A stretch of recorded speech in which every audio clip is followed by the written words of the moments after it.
ஆம்பூர் அருகே வால் இல்லாமல் பிறந்த கன்றுக்குட்டியை ஆச்சரியத்துடன் அப்பகுதி பொதுமக்கள் பார்த்து செல்கின்றனர். திருப்பத்தூர் மாவட்டம் ஆம்பூர் அடுத்த பெரியாங்குப்பம் பகுதியைச் சேர்ந்தவர் ஸ்ரீனிவாசன்.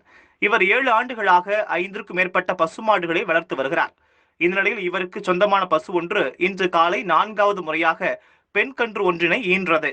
பசுவின் வயிற்றிலிருந்து வெளிவந்த கன்றுக்குட்டியை சீனிவாசன் தூக்கிய போது அக்கன்றுக்குட்டி வால் இல்லாமல் பிறந்திருப்பது தெரிய வந்தது. இந்நிகழ்வினை அறிந்த அக்கம்பக்கத்தினர் அக்கன்றுக்குட்டியினை ஆச்சரியத்துடன் பார்த்து வருகின்றனர்.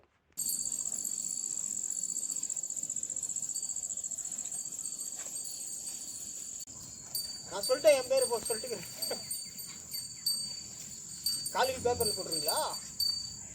என்ன பேப்பர் வேணா?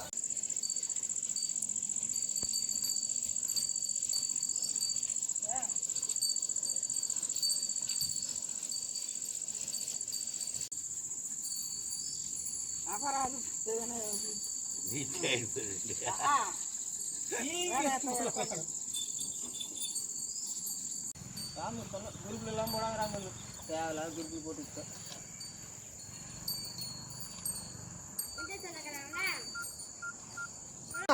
குரூப்ல போட்டுக்கிறோம்.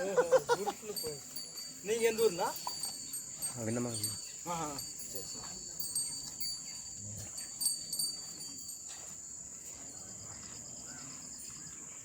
நின்று சொன்னா